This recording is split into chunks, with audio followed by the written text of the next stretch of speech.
어제 저녁에 트리니티 이번 학기 모교반 23분이 모든 과정을 잘 마치시고 수료를 하셨는데요. 돌아오는 주일에는 또 주일반, 다음 주는 금요반 이렇게 또 잘 마무리할 수 있도록 여러분 기도해 주시길 바라고, 여러분의 삶 가운데에도 또 풍성한 열매가 있게 되기를 간절히 기원합니다.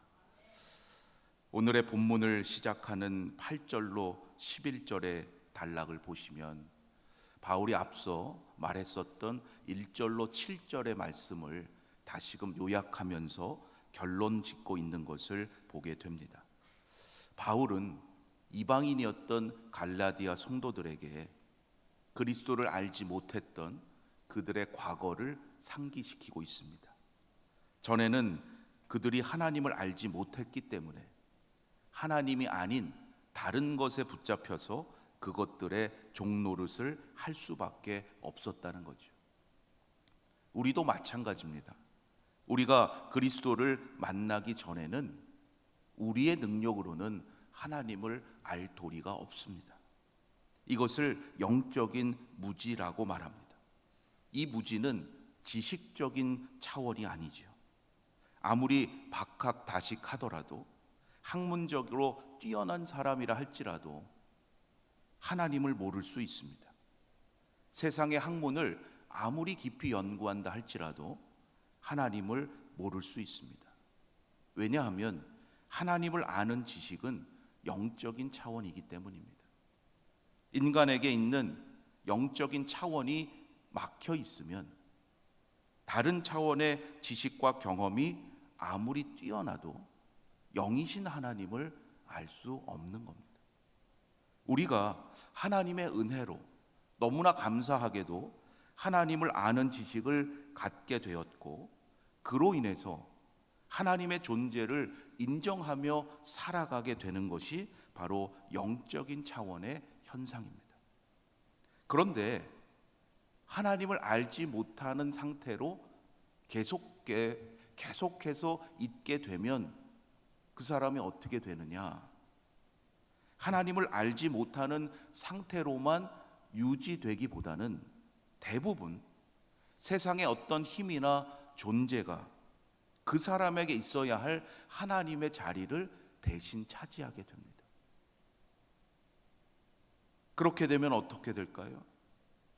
하나님이 아닌 것이 그 사람의 삶에서 주인인 양 행세하게 되는 거예요. 예를 들면 돈은 우리 인생에서 필요한 수단이죠. 그런데 하나님을 알지 못하면 돈이 우리 인생의 주인이 되어서 그 돈의 종이 되어서 살아가게 된다는 거예요. 지금 바울이 설명하고 있는 상태가 바로 그런 겁니다.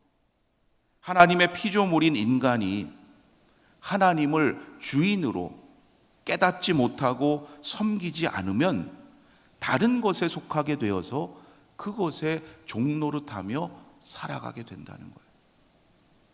스스로는 나는 내 마음대로 살아간다라고 생각할 수 있지만 그렇지 않지요.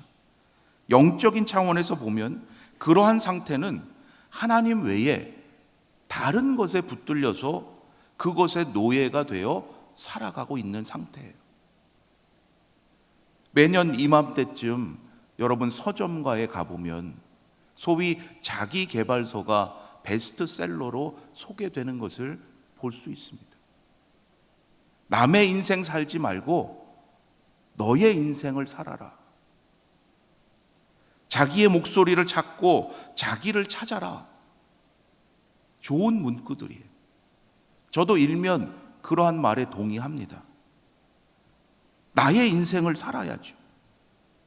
그런데 우리가 잊지 말아야 할 중요한 문제는 어떻게 하면 나의 인생을 살 수 있는가? 그 방법이죠. 세상이 말하는 많은 방법들에는 영적인 차원이 없습니다. 지금 당장 남들보다 더 나은 것, 현대의 새로운 트렌드에 따른 성공과 행복을 이야기할 뿐이에요. 그러나 성경은 뭐라고 말합니까? 내 인생을 살아가기 위한 가장 중요하고 첫 번째 단계는 내 인생의 주인을 찾아야 된다는 거예요. 내 인생의 주인이 누구인지를 깨달아야 한다는 거예요. 왜요? 내 인생의 주인은 내가 아니기 때문이에요. 나를 지으신 이가 바로 내 삶의 진정한 주인임을 깨달을 때, 바로 그것이 내 인생을 가장 의미 있고 보람 있게 살 수 있는 첫 번째 단계, 첫 걸음이라고 말합니다. 이번 새벽 기도회에 우리 젊은이들이 많이 참여하고 있는데 참 감사하죠. 저도 청년의 때에 그렇게 못했던 것 같아요. 어떻게 나올 수 있겠습니까? 내 인생의 주인이 하나님이심을 깨닫는 거예요. 복된 인생 될 줄로 믿습니다. 여러분이 깨달은 것을 담대하게 전할 수 있기를 바랍니다. 하나님을 모르면 우리는 나 자신도 제대로 알 수 없는 거예요. 우리는 하나님의 놀라운 섭리로 인해서 하나님을 알게 되었어요. 이것이 얼마나 복된 것인가 9절 말씀에서 바울이 언급하고 있는데요, 우리가 하나님을 알게 되었을 때 그것으로 그치지 않고 하나님이 우리를 아신 바 되었다 말합니다. 여러분, 이 말씀을 한번 잘 생각해 보세요. 우리가 하나님을 알게 되었을 때 하나님이 우리를 아신 바 되었다. 여러분, 이 말에 동의하십니까? 사실 우리에게는 하나님을 알 수 있는 능력이 없습니다. 하나님께서 우리를 알아주실 때 비로소 우리도 하나님을 알게 되는 거죠. 굳이 순서로 따지면 하나님께서 우리를 아시는 것이 항상 먼저예요. 그런데 바울이 여기서 이렇게 이야기하고 있는 것은 우리의 관점에서예요.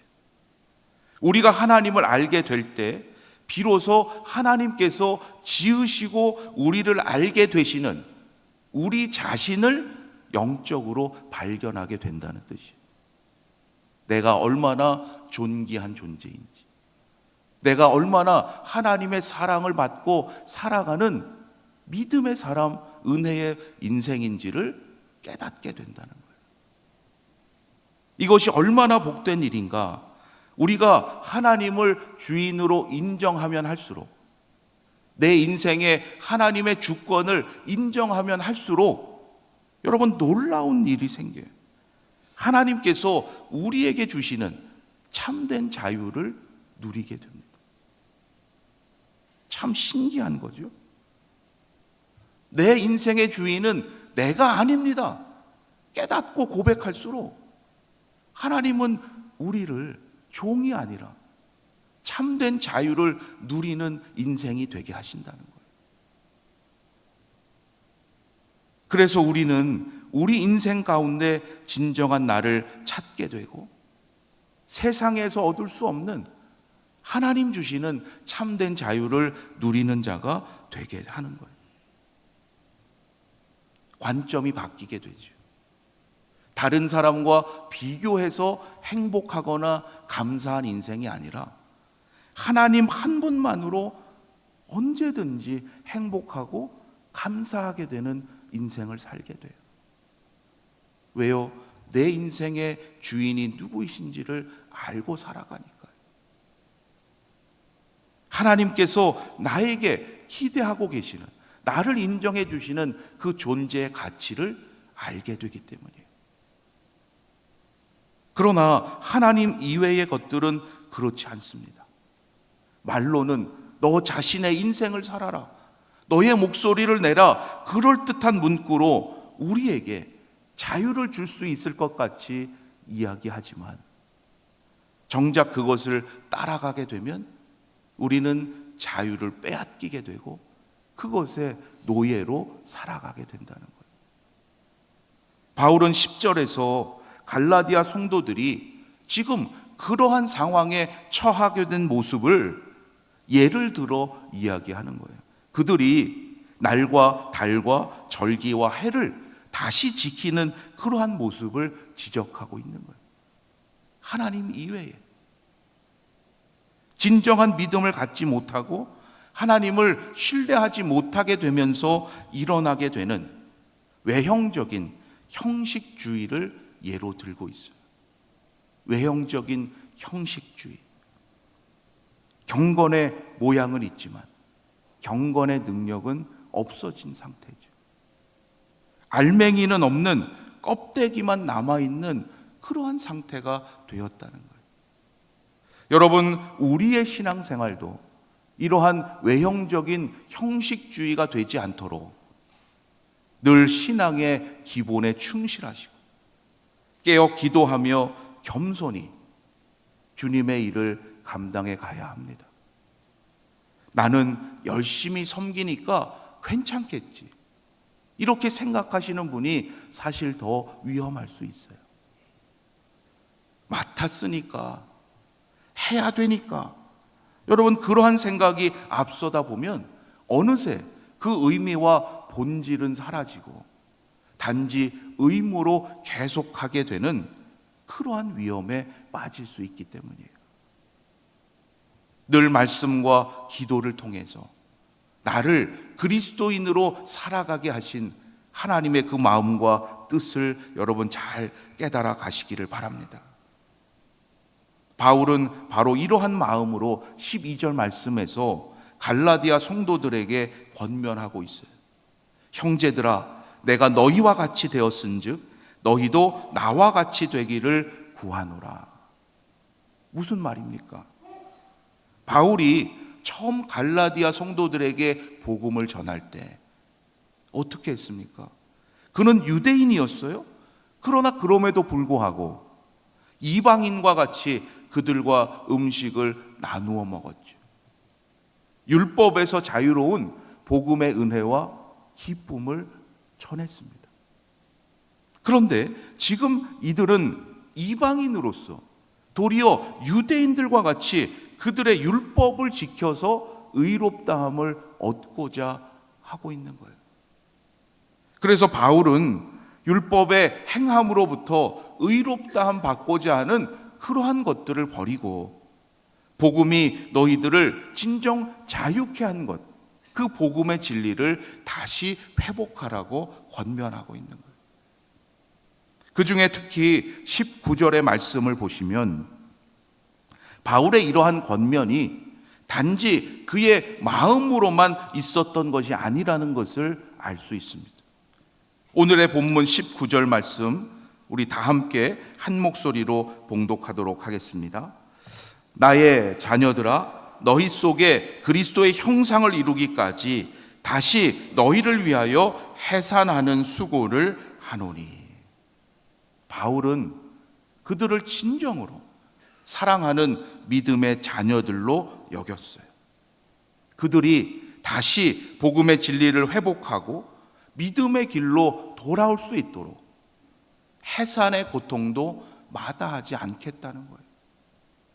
여러분, 인간이 경험할 수 있는 가장 큰 고통 가운데 대표적인 것이 해산의 고통 아니겠습니까? 여러분, 우리에게도 이러한 사랑의 마음, 믿음의 결단이 있게 되기를 간절히 소망합니다.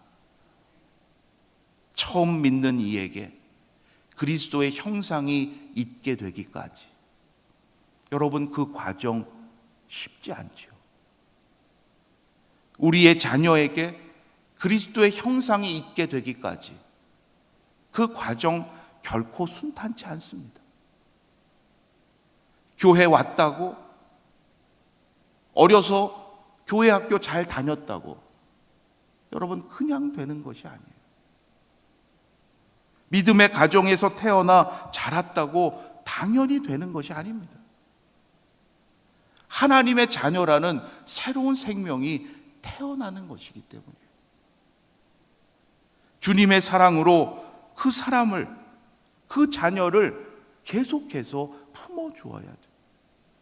하나님의 자녀로서 진정 새롭게 태어나도록 누군가, 그 부모가 다시 해산의 수고를 감당해야 한다는 거예요.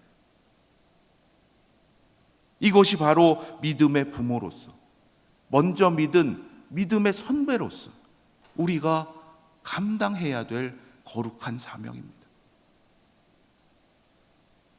여러분, 우리도 그냥 이 자리에 있게 된 것이 아니죠. 누군가의 그 사랑과 해산의 고통으로 말미암아 우리가 오늘 이 자리에 있을 수 있게 된 거예요. 사도 바울이 끝까지 갈라디아 성도들을 주님의 사랑으로 품어가면서, 권면하면서 그들이 진정 그리스도의 형상을 이루기까지 그의 사명에 충성을 다한 것처럼 오늘 우리가 감당해야 될 그 거룩한 사명을 다시금 깨닫고 주님 주시는 능력으로, 기쁨과 감사함으로 끝까지 충성을 다할 수 있기를 주님의 이름으로 축원합니다. 오늘도 하나님께서 함께 하실 것을 믿고 그 거룩한 사명을 기쁨으로 감당해 가시는 복된 한 날이 되시기를 주님의 이름으로 축원합니다. 이 시간 함께 오늘은 조용히 기도하기를 원합니다. 하나님, 오늘 저희가 이 자리에 있을 수 있기까지 누군가 주님의 사랑으로 나를 품어주셨고 해산의 고통으로 말미암아 그리스도의 형상이 나에게 있게 되기까지 그 과정을 감당해 주셨음을 감사합니다. 영적인 무지로부터 벗어나게 하시고 하나님을 알게 하신 놀라우신 은혜를 다시금 감사하며 그 감사함으로 오늘 이때에 누군가를 위해서, 특별히 우리의 자녀들을 위해서 그들이 그리스도의 형상을 품을 수 있게 되기까지 그들을 위하여 기도하며 믿음으로 돕는 자 되게 하여 주시옵소서. 하나님이 아신 바 복된 사람들 다 될 수 있도록 하나님 은혜와 복을 베풀어 주시옵소서. 우리 하나님의 놀라우신 섭리를 다시금 돌아보며 감사함으로 이 시간 조용히 기도하며 나아갑니다.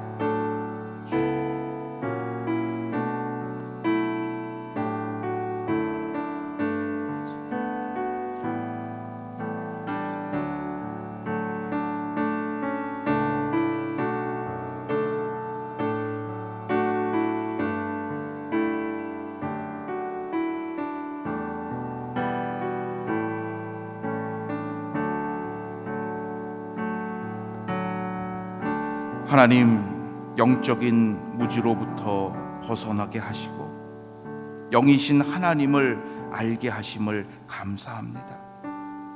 그 모든 과정 가운데 우리를 위해서 수고한 이들이 있음을 잊지 않도록 인도하여 주시옵소서. 하나님이 아신 바 된 복 있는 사람으로서 하나님을 기쁘게 하는 인생 되게 하시고 하나님 주시는 복을 또한 많은 이들에게 전하는 축복의 통로로 쓰임받게 하여 주시옵소서. 누군가 그리스도의 형상을 이루기까지, 또한 우리의 자녀들이 진정 하나님을 알게 되기까지 해산의 수고를 아낌없이 감당해 줄 수 있는 믿음의 사람 되게 하여 주시옵소서. 사도 바울이 끝까지 갈라디아 성도들을 주님의 사랑으로 품고 권면하며 기도했던 것처럼 저희들 날마다 그 사명을 감당하는 기도의 사람 되게 하시고 기쁨과 감사함으로 감당해 갈 수 있도록 성령께서 인도하여 주시옵소서. 오늘 나에게 주시는 하나님의 마음 깨닫게 하셨사오니 우리의 삶 가운데 하나님을 기쁘시게 하는 자 되게 하시고 복음의 진리를 회복해가는 복된 인생 되게 하여 주시옵소서. 오늘도 하나님 앞에 감사함으로 드리는 손길들 위해 하늘의 은혜와 복을 더하여 주시고 저들의 삶을 통하여 더욱 하나님의 이름이 높임을 받게 하여 주시옵소서. 오늘도 하나님 앞에 기도하는 가운데 나를 향하신 하나님의 계획 깨닫게 하시고 하나님께서 인도하심에 순종하며 나아갈 수 있도록 믿음을 더하여 주시옵소서.